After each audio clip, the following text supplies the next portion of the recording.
Bonjour.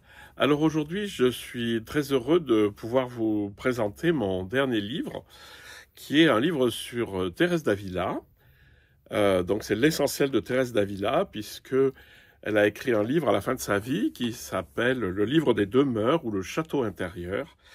Et en fait, je l'ai retraduit et mis un peu en forme pour qu'on comprenne vraiment de quoi il s'agit.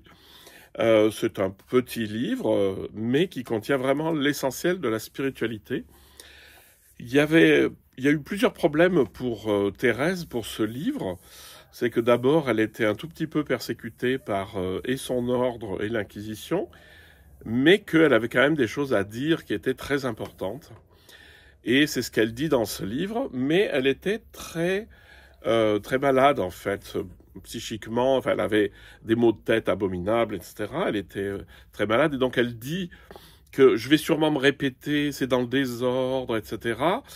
Et c'est pas bien grave parce qu'on finit par trouver les choses sur lesquelles elle revient sans cesse parce que contrairement à l'image qu'on s'en fait, c'est pas tellement une mystique de l'extase, des explosions émotionnelles, et puis, comme on voit sur la fameuse statue du Bernin, où elle est complètement partie, c'est pas ça du tout, c'était une femme qui avait les pieds sur terre, qui était très malade.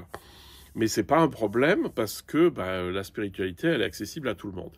Et surtout, elle a mené énormément de sœurs sur un chemin d'union à Dieu.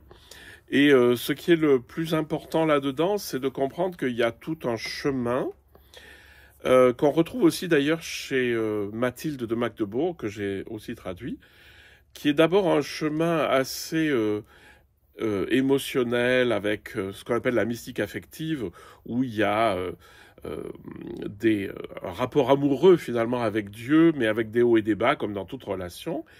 Et ce qui est très étonnant, c'est quand on arrive à la fin du livre, c'est totalement libéré. Et en fait, elle décrit une spiritualité extrêmement simple, extrêmement dépouillée, extrêmement vaste.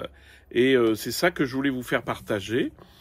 Donc, j'en ai parlé à des moines chartreux chez lesquels je faisais une session. Il me dit, mais pourquoi tu l'as traduit? Ça a déjà été traduit 100 fois. Et je dis, oui, mais le problème, c'est de comprendre qu'il y a des choses qu'elle a dites un tout petit peu pour se protéger de l'Inquisition. Et il faut faire un peu le tri et puis voir ce qu'elle dit vraiment d'essentiel et qui peut être utile à nous aujourd'hui pour notre chemin spirituel.